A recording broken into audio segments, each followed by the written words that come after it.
Hello Bubba Bunch and welcome back to another video on the YouTube channel. Today is the first of a three-part series that we're going to be doing, ranking every single starting quarterback in this upcoming NFL season. Now, if you've been here a while, I did this last year going into the 2020 season and I had a lot of fun doing it. So here we are again, and if you're new to the channel, I hope you enjoy this series. Make sure to leave a like, make sure to subscribe, and become a part of the Bubba Bunch. Now, just a disclaimer, I won't be talking about any of the rookie quarterbacks because we just don't know what they're going to bring to the table. Some of them may start, some of them may not, so it wouldn't be fair to add them to the list.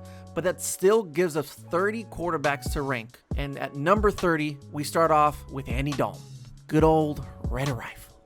Dalton is the worst starting quarterback in this upcoming season because he doesn't deserve to be a starting quarterback. Now, I just said that we can't mention any of the rookie quarterbacks. So Justin Fields has to take a back seat on this one.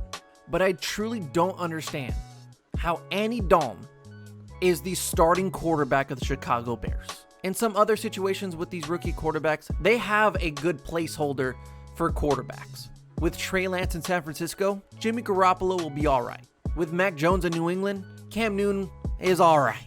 You can't say the same thing about Andy Dalton. He has never won a postseason game in his long career in the NFL. And that's 0-4 for anybody keeping track at home. He put up big numbers with the Dallas Cowboys last year after coming in as a starter in week 4. 4-5 in his 9 starts with the Cowboys and putting up a 62.2 completion percentage. That's automatic. This makes no sense for the Bears. And can we please fire whoever is in charge of the Twitter for Chicago Bears? QB1? Really? Really? Just go and look at the Week 17 matchup against the New York Giants last season and tell me how this guy deserves a starting job in the NFL. So Justin Fields, when you have to come in Week 3 after Andy Dalton puts up terrible numbers, congratulations. You have now taken down the worst starting quarterback in the NFL. Number 29, the Denver Broncos quarterbacks. I can't even just talk about one. We have to talk about both because both may not be the best option for the Denver Broncos. Look, I hope I'm wrong about this. I like Drew Lock, what he brings to the table. I love Teddy Bridgewater and what he did in New Orleans and a little bit of what he did in Carolina. He still put up a good completion percentage. But neither of these guys are franchise quarterback material. They combined for an 8-20 record in 2020, and we can't just ignore how bad of a history it is for the Denver Broncos post-Peyton Manning. Something about this organization just doesn't understand how to get a quarterback. Their roster is great. They have fantastic teams as far as talent. But the one thing they're missing is the most important of them all, the quarterback. And I truly can't pick just one because I don't even think the Denver Broncos know which quarterback they're going to go with. On a good note, they have a lot of their guys coming back from injury, including Courtland Sutton. Jerry Jeudy's going to come back better after having a drop issue in his rookie season, and KJ Hamler, if he can stay healthy, is a great deep threat. They are stacked offensively. As long as they have consistency and a good playmaker at quarterback, they're not going to stay at 29 for so long. But for right now, if I'm Denver, I'm calling Green Bay and putting anything on the table to get Aaron Rodgers. Number 28, Ben Roethlisberger. Now, if this was based on the first 11 weeks of the 2020 season, Ben Roethlisberger would be top 10. But after a dreadful last month, including a 4-interception game against the Cleveland Browns in the playoffs, I am dumbfounded that the Pittsburgh Steelers signed Ben Roethlisberger for another year. It just isn't 2004 anymore. The Steelers have to read the room. Dual threat quarterbacks are the trend, and they don't have one. Big Ben has gone his entire career being durable, physical, hard to take down. But at 38 years old, that's just not the case anymore. And in that final stretch of the 2020 season, you saw a guy that couldn't carry the offense anymore. He's 38 years old. He doesn't have the same durability, the same strength as he once did. And he can't run the ball. You can't expect Big Ben to go in an extended season, now with 17 games, in a harder division to make it through that entire season and play it at a high level. The Steelers need to know when to let go. The Giants didn't want to let go of Eli Manning. The Chargers didn't want to let go of Phillip Rivers. They held on too long. I think that's the case in Pittsburgh with the Steelers and Big Ben. It's time to let go. He's not good enough to be a franchise guy anymore. He's not good enough to carry this team to another Super Bowl. It's time to move on. Number 27, Jared Goff. Now, props to Jared Goff. He had his best completion percentage last year, has put up good numbers in his time with the Los Angeles Rams. He got that big contract, but it's also one of the worst contracts I've ever seen in the NFL. He played his best football in that 2018 Super Bowl run. But after that, Jared Goff is just average. Sean McVay brought out the best in Jared Goff, so I think we've seen the best out of him. And now after the trade with Matthew Stafford sending him to Detroit, what makes you think that he's going to get better? That organization is in shambles and it's rebuilding. And if you want a hard-nosed, physical team, what makes you think that the pretty boy Jared Goff is going to be that guy for you? He's not going to elevate the position, it's going to be a downgrade, and he just isn't a big playmaker. So I think with a newfound home in Detroit where they're going to struggle, and that has to do with Jared Goff as well, Goff is going to be a forgettable name by the next 3 years in the NFL. Number 26, Daniel Jones. This is the year for Daniel Jones. Saquon is coming back, an improved offensive line, some good weapons around him, and a defense that will carry them to a lot of wins in the NFC East. Daniel Jones has to step up. Do I think he's going to do it? No. In 14 games started last season, he threw 11 touchdowns and 10 interceptions. In his 2 years as a starter, he has fumbled the ball 29 times. Ladies and gentlemen, I hate to say it. Actually, no, I love to say it. He is Eli Manning 2.0. I think the team around him will get the wins instead of himself. And hopefully this is the year that Joe Judge and Jason Garrett realize that this guy just isn't a franchise quarterback for the New York Giants. Number 25, Cam Newton. Now, you know me. I'm not a fan of Cam Newton. Never was. But I will say that last year was a growing experience for Cam Newton. He showed the glimpses of the 2015 MVP season, and I feel like he's matured in a way to become a leader for an offense.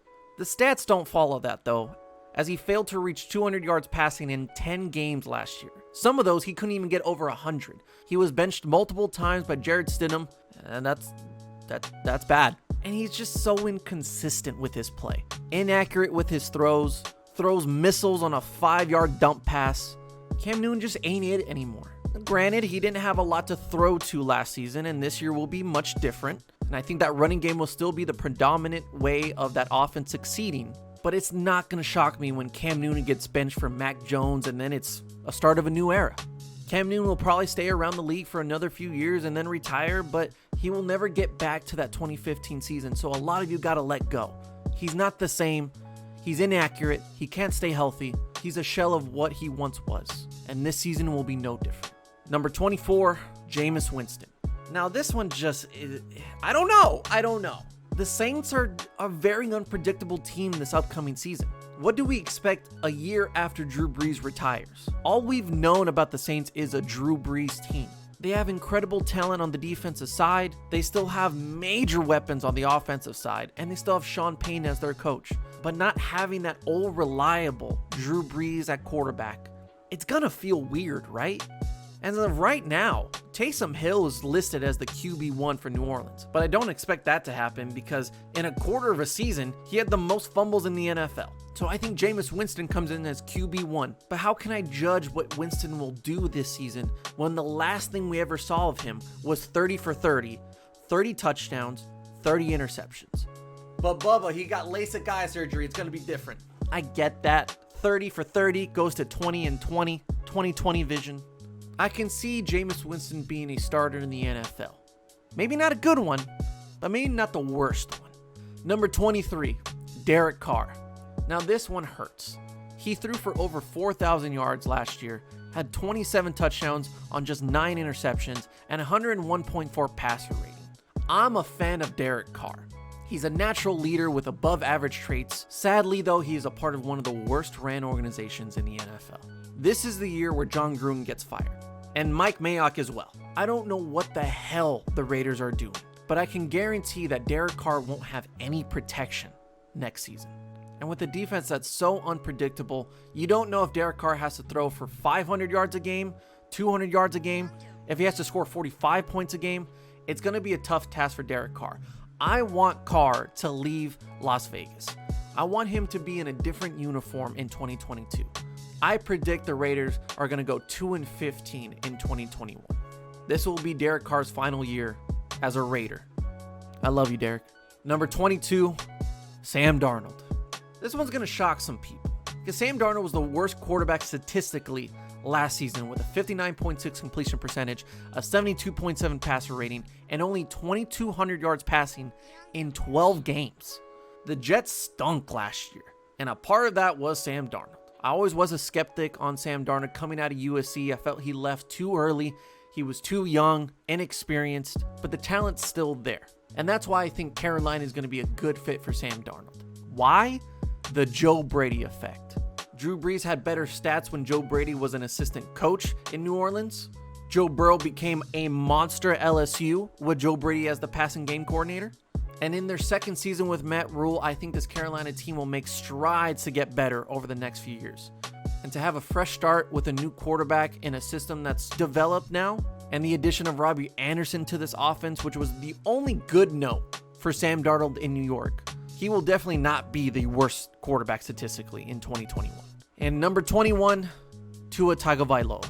We're getting to the part of the list where I really feel like these quarterbacks are going to be all right. They may not have to be the greatest quarterback in the NFL, but as long as they do their job, they'll be fine with their teams. And Tua is no exception. The stats weren't too bad last year, but you could tell that he wasn't comfortable with the playbook, wasn't comfortable at his position.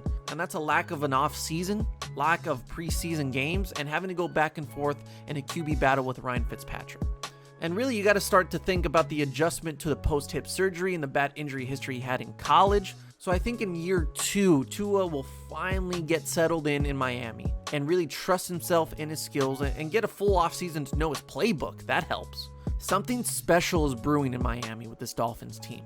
Brian Flores has done an amazing job, and I'll say that time and time again. This offense is going to be really interesting to watch next season, and especially with the addition of Jalen Waddle. If you look back at some of the wins from last season with Tua under center, a lot of those games he barely threw for over 200 yards. But it was the special teams, it was the defense making plays for him. So really Tua just had to settle in, not make mistakes, and run the plays. He may be a system quarterback, but I think that's just going to be good enough for this Miami Dolphins team. He will make improvement, he will feel more confident, and I think Miami can be a really dangerous team in the AFC.